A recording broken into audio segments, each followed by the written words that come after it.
शंभाला देवताओं की नगरी जो आज भी धरती पर मौजूद है। शंभाला नगरी का रहस्य। जय श्री कृष्णा दोस्तों, क्या आप जानते हैं कि भगवान विष्णु का 10वां अवतार कल की शंभाला में ही क्यों जन्म लेगा।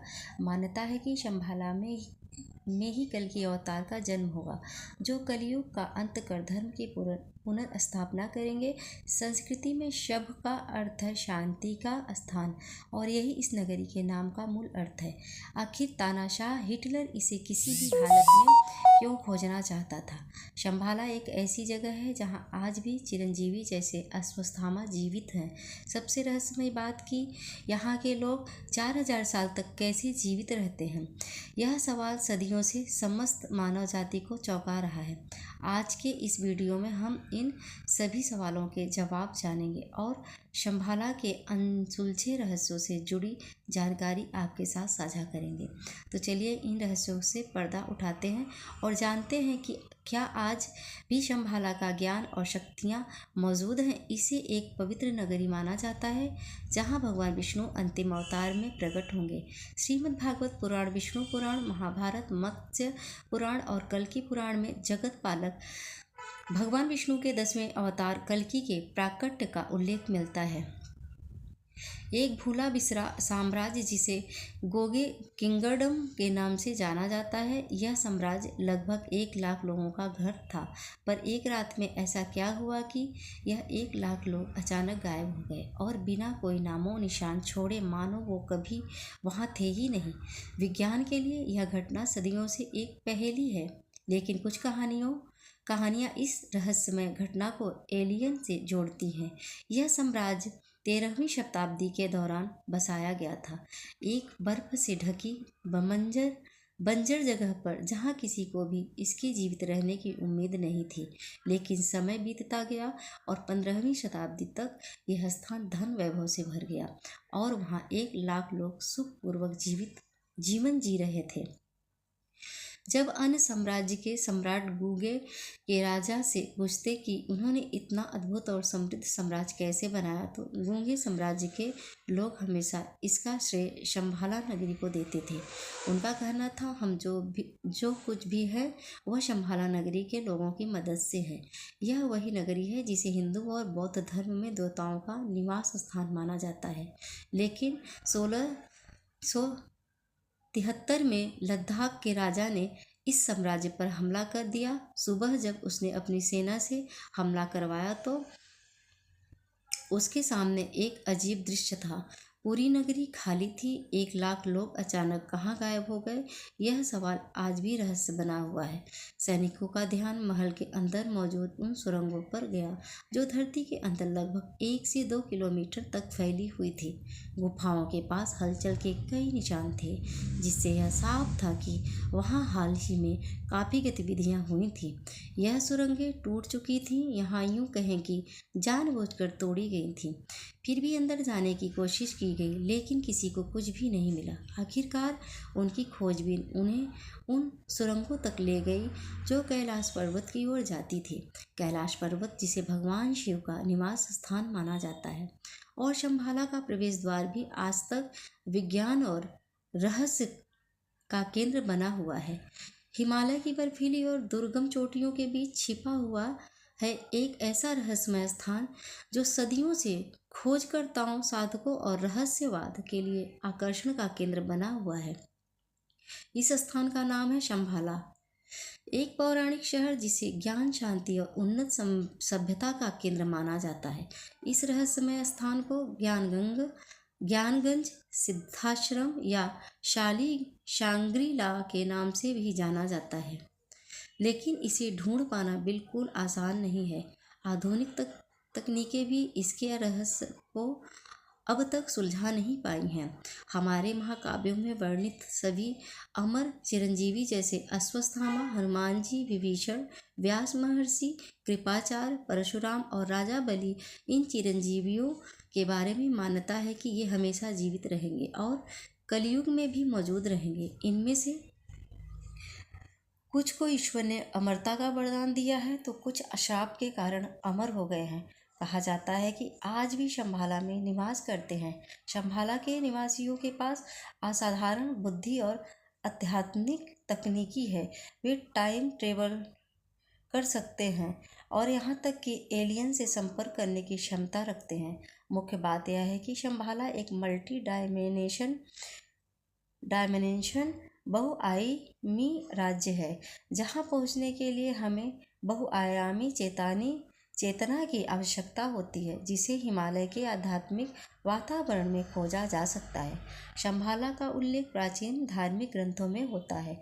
यह स्थान न केवल तिब्बती और बौद्ध धर्म में बल्कि हिंदू धर्म के पुराणों की भी एक पवित्र धरोहर है। यह एक आध्यात्मिक आदर्श भी है। कहते हैं कि यह रहस्यमयी शहर केवल उन्हीं लोगों के लिए खुलासा है जिनके हृदय शुद्ध और जिनकी आध्यात्मिक चेतना उच्चतम स्तर पर होती है। इसीलिए शंभाला तक पहुंचना आसान नहीं है। यहाँ के लोग अमर होते हैं और यहाँ मृत्यु से परे जीवन संभव है।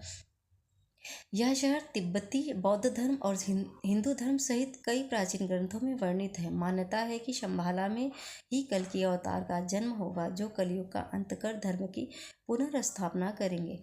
संस्कृत में शब का अर्थ है शांति का स्थान और यही इस नगरी के नाम का मूल अर्थ है।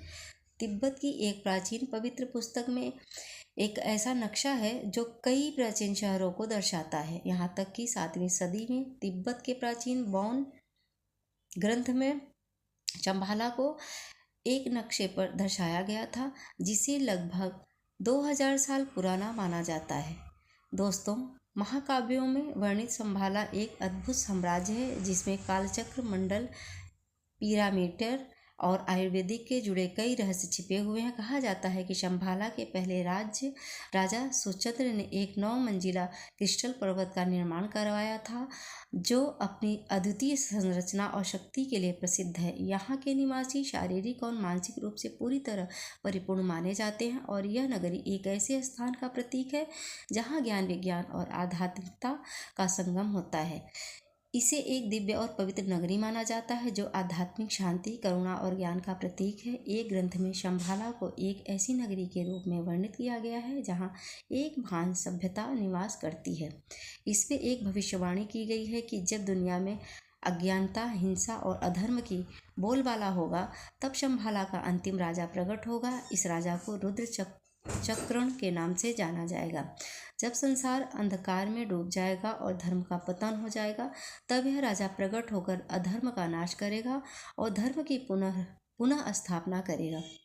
दोस्तों, अब जानते हैं कि हिंदू धर्म में शंभाला के बारे में क्या उल्लेख मिलता है। हिंदू धर्म में शंभाला का गहरा धार्मिक और आध्यात्मिक महत्व है। इसे एक पवित्र नगरी माना जाता है जहां भगवान विष्णु का अंतिम अवतार प्रकट होंगे। श्रीमद् भागवत पुराण, विष्णु पुराण, महाभारत, मत्स्य पुराण और कल्कि पुराण में जगत पालक भगवान विष्णु के 10वें अवतार कल्कि के प्राकट्य का उल्लेख मिलता है। मान्यता है कि कल्कि अवतार का जन्म शंभाला में होगा और वे राक्षस कली का अंत करके बुराइयों को समाप्त करेंगे, जिससे सतयुग या कल्कि युग की शुरुआत होगी। धार्मिक ग्रंथों के अनुसार कलयुग की अवधि 4032 वर्षों की है और अभी 4,32,000 वर्षों की है और अभी इसका प्रथम चरण चल रहा है। जब कलयुग का अंत चरण आएगा, तब भगवान विष्णु कल्कि अवतार लेंगे। उन्हें एक घुड़सवार योद्धा के रूप में चित्रित किया गया है, जिनके हाथ में एक चमकती हुई तलवार होगी। मान्यता है कि श्री कृष्ण के जन्म के समय ही इस भविष्यवाणी का संकेत मिला था। भगवान कल्कि का जन्म कलयुग के अंत में सावन महीने के शुक्ल पक्ष की षष्ठी को होगा। इस दिन कल्कि जयंती मनाई जाती है। कल्कि अवतार शंभाला नामक स्थान पर विष्णु यश नाम के एक ब्राह्मण परिवार में जन्म लेंगे। अब जानते हैं श्रीमद् भागवत पुराण में शंभाला और कल्कि अवतार के बारे में क्या कहा गया है। श्रीमद् भागवत पुराण के प्रथम खंड के 3रे अध्याय का 25वां श्लोक कहता है, अथासो युग संध्यायां दस्यु प्रायेषु राजसु जनिता विष्णु यशोसो नामना कल्किर जगतपति। इसका अर्थ है 2 युगों के संधि पर जब पृथ्वी के शासक पतित होकर लुटेरे बन चुके होंगे, तब सृष्टि के स्वामी भगवान विष्णु कल्कि अवतार लेंगे और विष्णु यश के पुत्र बनेंगे। और श्रीमद् भागवत पुराण के 12वें खंड के 2रे अध्याय का 18वां श्लोक इस बात का प्रमाण देता है कि भगवान कल्कि का जन्म शंभाला में होगा। शंभल ग्राम मुखस्य ब्राह्मणस्य महात्मनः भवने विष्णुयशः कल्किः प्रादुर्भविष्यति। उनका जन्म शंभाला के सबसे प्रतिष्ठित ब्राह्मण महान आत्मा विष्णु यश के घर में होगा। तो दोस्तों, यह श्रीमद् भागवत पुराण में भगवान कल्कि और शंभाला के उल्लेख का रहस्य यह इस बात का प्रमाण है कि शंभाला नगरी का अस्तित्व वास्तव में है। अब हम जानेंगे कि शंभाला की खोज में दुनिया भर के लोगों ने कितनी हद तक कोशिश की और इसके परिणाम क्या निकले। क्या यह रहस्यमयी नगरी वास्तव में मिल पाई या फिर यह केवल कल्पना का एक हिस्सा बनकर रह गई। आइए जानते हैं इस अद्भुत नगरी की रोमांचक कहानी।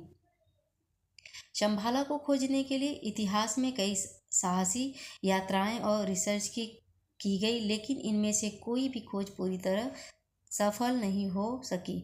हालांकि कुछ खोजकर्ताओं ने शंभाला की रहस्यमय झलक देखे जाने का दावा भी किया है। इन अभियानों में हिमालय की दुर्गम चोटियों और तिब्बत की अज्ञात घाटियों में घुमावदार रास्तों पर की गई कठिन यात्राओं का उल्लेख मिलता है।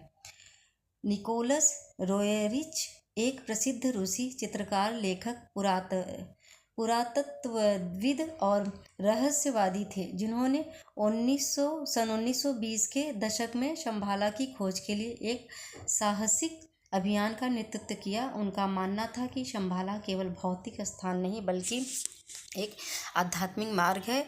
सन 1927 में उन्होंने तिब्बत के एक रहस्यमय उड़ती हुई अंडाकार वस्तु देखी, जिससे उन्हें लगा कि उन्होंने शंभाला की झलक पाई है। शंभाला को हिंदू और बौद्ध धर्म में दिव्य और उन्नत सभ्यता का प्रतीक माना गया है।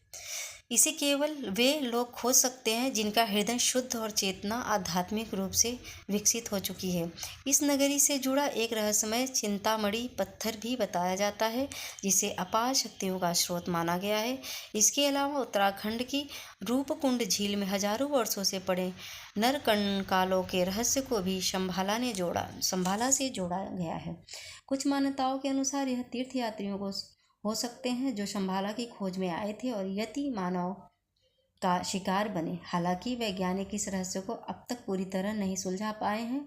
रहस्यवाद की दृष्टि से थियोसॉफिकल सोसाइटी की सह संस्थापक हेलेना ब्लावास्की ने भी शंभाला के बारे में गहन शोध किया था। उन्होंने इसे एक आध्यात्मिक आदर्श राज्य बताया जहाँ उच्च आत्माएं निवास करती हैं और मानवता को अदृश्य रूप से मार्गदर्शन देती हैं। सन 1930 के दशक में हिटलर ने नाजी शासन ने भी शंभाला की गुप्त शक्तियों को हासिल करने के लिए अभियान चलाया, लेकिन वे असफल रहे।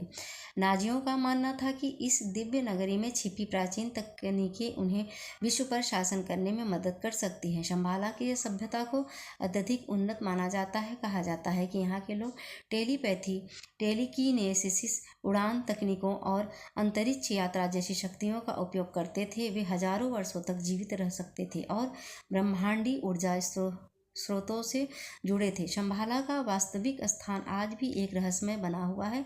तिब्बती मान्यताओं के अनुसार यह कैलाश पर्वत के पश्चिम में स्थित हो सकता है। हालांकि इसे केवल वे लोग ढूंढ सकते हैं जिनकी आध्यात्मिक चेतना विकसित हो चुकी है। यह रहस्य आज भी दुनिया भर के खोजकर्ताओं, वैज्ञानिकों और आध्यात्मिक गुरुओं को आकर्षित करता है और शायद यह हमेशा अनसुलझा ही रहेगा। तो दोस्तों, आपको ये जानकारी कैसे लगी कृपया कमेंट करके ज़रूर बताइए। वीडियो पसंद आया हो तो लाइक करें और अपने दोस्तों के साथ शेयर करें। कमेंट बॉक्स में जय श्री कृष्णा लिखना ना भूलें और ऐसी ही और भी बहुत सारी कहानी को सुनने के लिए चैनल को सब्सक्राइब जरूर करें। अंत तक जुड़े रहने के लिए धन्यवाद आप सभी को।